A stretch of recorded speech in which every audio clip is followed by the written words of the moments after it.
Hello, and welcome back to another episode of Dragon Dreams. I'm Ivan, and okay, get a little more light in here so you can actually see my face. That's better. So, I'm going to be talking today about Crimson Dragon Slayer and Chalt by Venger Satanis.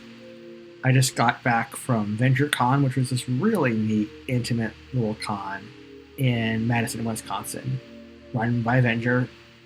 I thought I was a really nice guy. We had a lot of fun. It was just a whole ton of gaming in a couple of little conference rooms in the hotel, and I just thought it was great. Anyway.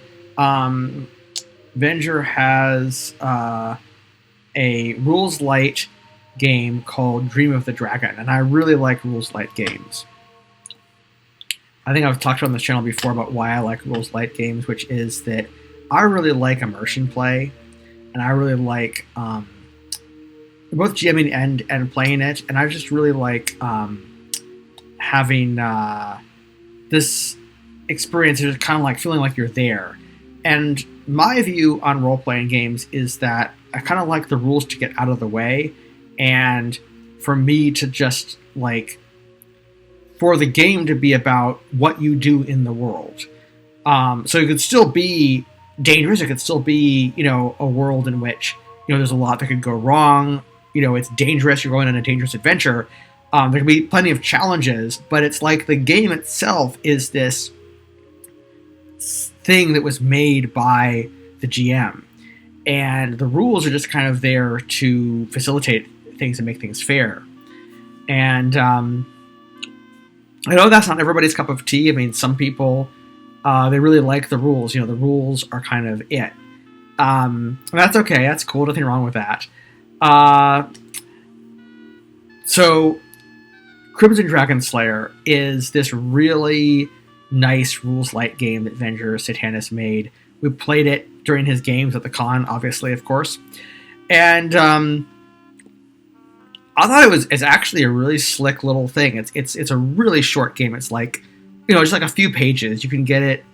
I don't know whether it's free or cheap. You can get just the rules themselves really cheap. It's also bundled in with this Chalt stuff, which I'm going to talk about in a moment.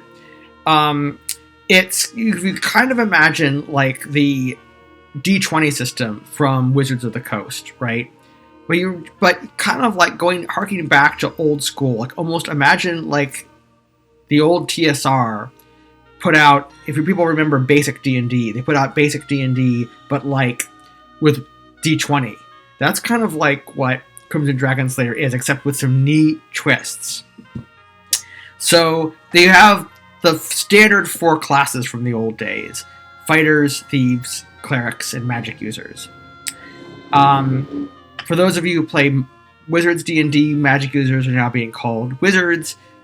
Thieves are now being called rogues. Okay?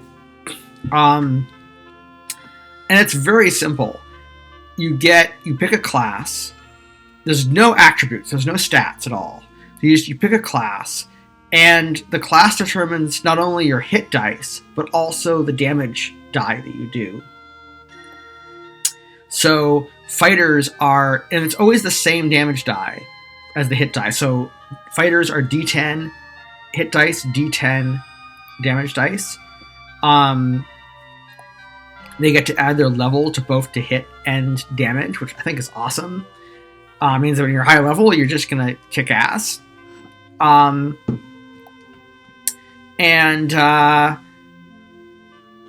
Thieves are, basically you have your thief abilities. It's like you get over a 15 or something like that, I think. You add your level to the die roll, and if the number's over 15, then you succeed.